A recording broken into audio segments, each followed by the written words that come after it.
ഈ വീഡിയോ ഒന്ന് കണ്ടു നോക്കിയേ.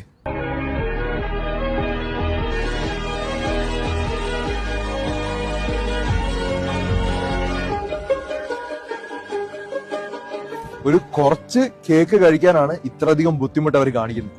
അപ്പോ സെലിബ്രിറ്റീസ് ആയിട്ടുള്ള അവർക്കൊക്കെ കൃത്യമായിട്ട് അറിയാം പഞ്ചസാര ആണെങ്കിലും അതുപോലെ ഷുഗർ ആണെങ്കിലും കേക്ക് ആണെങ്കിലും ഒക്കെ അവോയ്ഡ് ചെയ്യണോ. നമ്മളെന്ത് ചെയ്യും? ഇതെല്ലാം 3-4 പീസൊക്കെ ഒരുമിച്ചെടുത്ത് കഴിക്കും.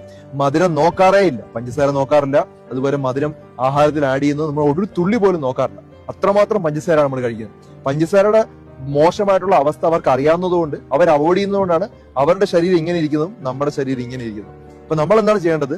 പഞ്ചസാര എത്രമാത്രം ഒഴിവാക്കാൻ പറ്റുമോ അത്രമാത്രം ഒഴിവാക്കുക. പറ്റുമെങ്കിൽ പാടെ ഒഴിവാക്കുക. കാരണം അത് ശരീരത്തിന് ചെയ്യുന്ന ഗുണങ്ങൾ പറഞ്ഞറിയിക്കാൻ പറ്റില്ല. അത്രമാത്രം ഗുണങ്ങളാണ് പഞ്ചസാര സ്റ്റോപ്പ് ചെയ്യുമ്പോൾ നമ്മുടെ ശരീരത്തിന് ലഭിക്കുന്നത്. 1 ലിറ്റർ പെപ്സി എടുക്കുന്ന സമയത്ത് അതിന്റെ അകത്ത് 28 ടീസ്പൂൺ പഞ്ചസാരയാണ് ആഡ് ചെയ്തിരിക്കുന്നത്. അത് മാത്രമല്ല അതിന്റെ അകത്ത് 450 കാലറി എനർജിയാണ് നമ്മുടെ ശരീരത്തിലോട്ട് എത്തുന്നത്. ഒരു പാക്കറ്റ് ചിപ്സ് എടുക്കുകയാണെങ്കിൽ ഏകദേശം ഒരു 50 ഗ്രാം എടുക്കുമ്പോൾ തന്നെ 250 കാലറിയോളം എനർജി നമ്മുടെ ശരീരത്തിലോട്ട് എത്തിക്കഴിഞ്ഞു. ഈ കൃത്രിമമായിട്ടുള്ള എല്ലാ പാക്കറ്റ്സിലും അവർ ആഡ് ചെയ്യുന്നത് പഞ്ചസാരയും അതുപോലെ പ്രിസർവേറ്റീവ്സും ആണ്. എന്തിനാ ആഡ് ചെയ്യുന്നത്? കാരണം അതൊക്കെ വളരെ ചീപ്പാണ്. മനുഷ്യൻ അഡിക്റ്റ് ആവാൻ വളരെ ഈസി ആയതുകൊണ്ടാണ് ഇത്തരത്തിലുള്ള സാധനങ്ങൾ ആഡ് ചെയ്യുന്നത്. ഇത് മനസ്സിലാക്കിയിരിക്കുക. ധാരാളം ആളുകളുടെ അറിവിലേക്ക് ഷെയർ ചെയ്ത് കൊടുക്കുക.